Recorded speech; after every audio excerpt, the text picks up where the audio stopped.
Well, that we was in black then. They called us Negroes first. Then you went to black. Then you went to where? It was Negro, black, African American. No, colored first.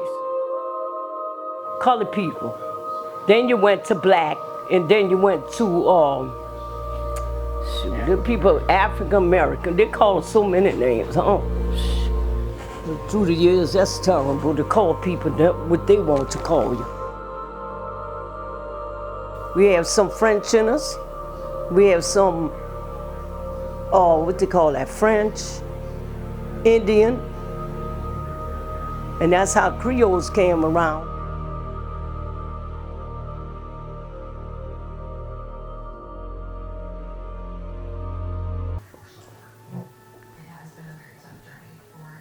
You good? I'm good? All right. So you want me to start off about the red beans first? I mean, not the red beans, white beans, whatever beans y'all want. Cut.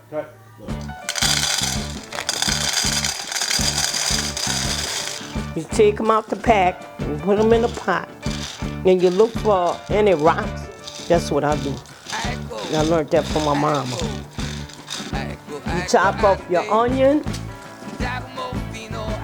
your green onion, and some bell pepper.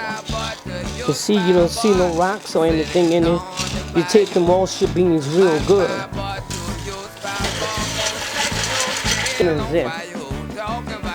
The onion, the green onion, and the bell pepper.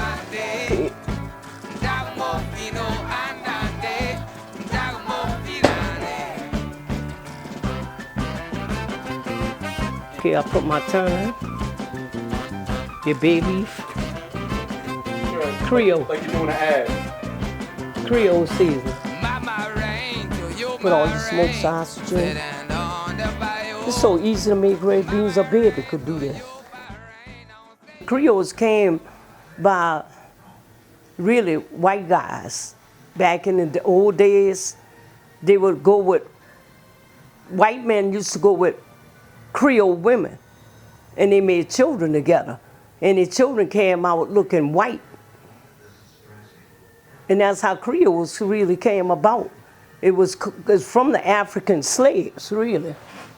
They would rape them, well, I don't know if I could say that. Yeah, they would rape them women. If they want one and they look good to them, they go get them at night and have sex with them and they get pregnant. And live on a reservation with them.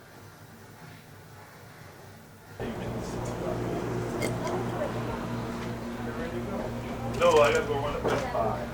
Put me some water in here, rinse that out. Too much look on it in that room. Carry all this stuff got on my stove.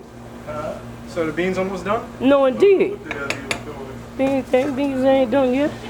Pick them, you gotta cook How much them. longer you gotta cook? Maybe about 40 minutes. Like you said? I wasn't waiting on no beans. My parents, I'm cooking French beans too. Ursula Jacques Leon. My dad's name was Alvin Leon Sr. He was a typist, apprentice, and he was a very educated man. Back in them days, he was very educated. And my mother never had to work because my daddy made good money. Anybody that know my family know that. My mother never had to work. All her job was to do is take care of us, cook, and clean our house. And she did that. And where did y'all grow up? We grew up, first house we lived in on Rushblade Street in the 7th Ward. We live on Annette Street in the 7th Ward. We live on Palger Street in the 7th Ward. We live on Allen Street in the 7th Ward. We really was raised all in the 7th Ward. We went to Valina C. Jones School, and we also went to John McDonald number 42 school in the 7th Ward. Put it all in there. All of it. put that fire up now. Keep going. Keep going.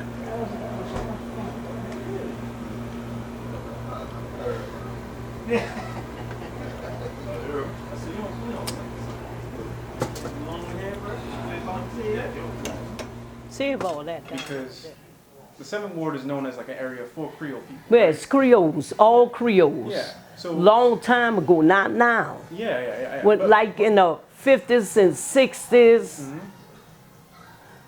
some of the 70s, it was known for Creoles. Yeah. You would go to Corpus Christi Church, you wouldn't catch nobody black in that. Really?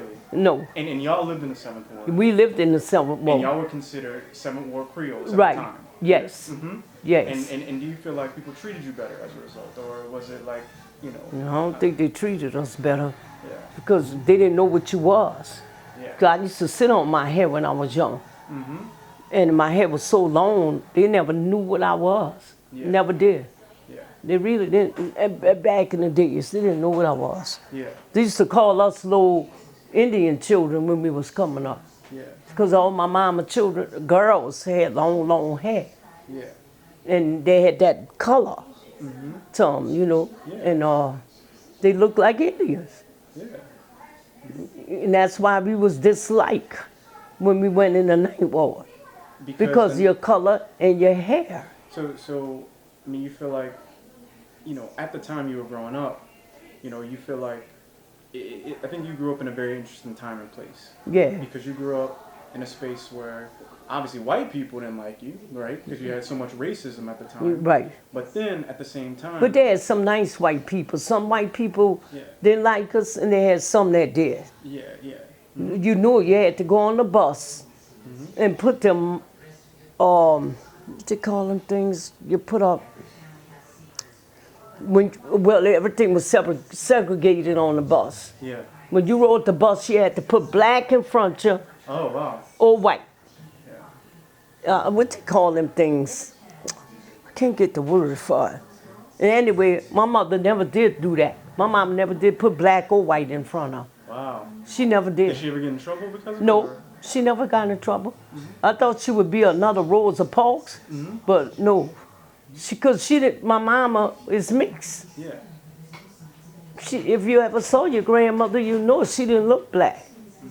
My mama, her mother was a white woman. Yeah. And her dad was a Indian. Like, yeah, that makes your beans soft.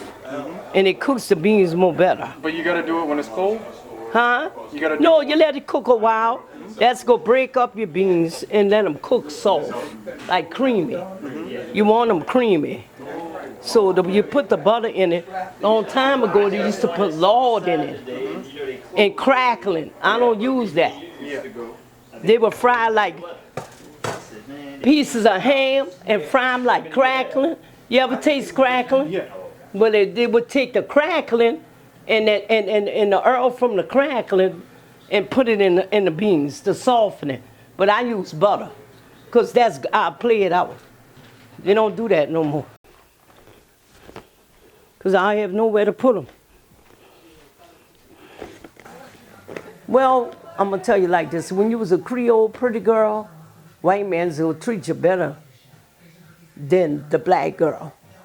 Even in school, when we ran for things in school like the president of the student council or for Miss Carver or like the court and everything, they always picked the light-skinned girls with the beautiful long black hair. Because when I was young, I got chosen for a lot of stuff because of how you look. That's how the boys was back in them days. Everybody see that look like Charlie. That's me, and that's Carrie. But we was around Creole people all our life, mostly until we got to the 9th Ward. Yeah.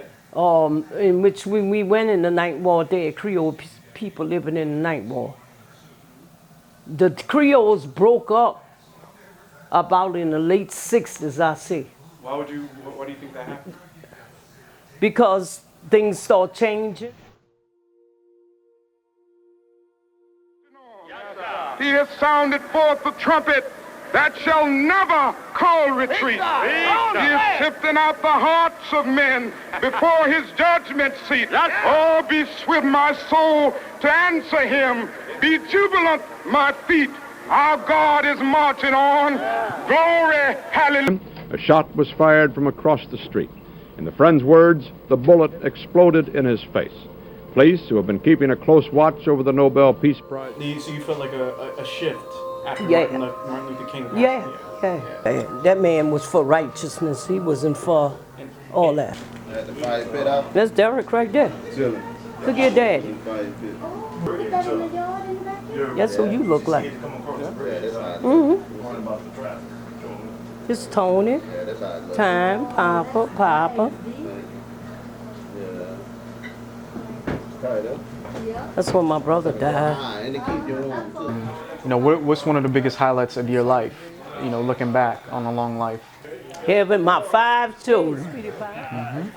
And all my beautiful grandchildren. All my brothers and my sisters, my husband.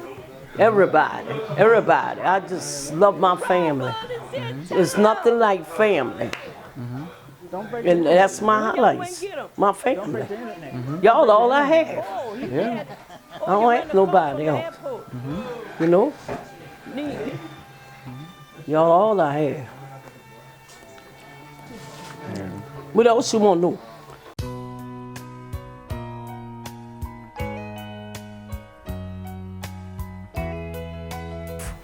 Wait, the white man wife didn't have big booties like a black woman. Now they do. I don't know what them white girls did to themselves, but they didn't have no boobs, no butt. The black women had that.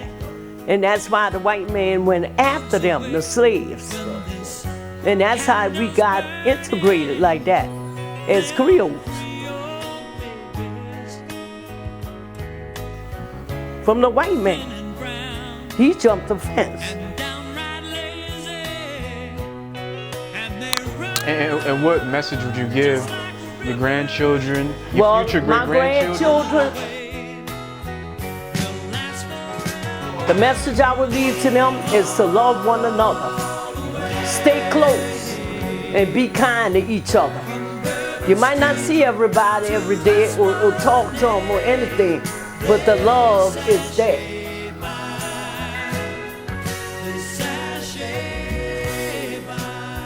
And where'd you get the name Palamino from? Claudia, Why she started calling you Palamino? she calling me that everywhere I go. I feel ashamed. You know what Palomino mean? A horse. Yeah, it's a horse. It's a lucky horse. Yeah, but you call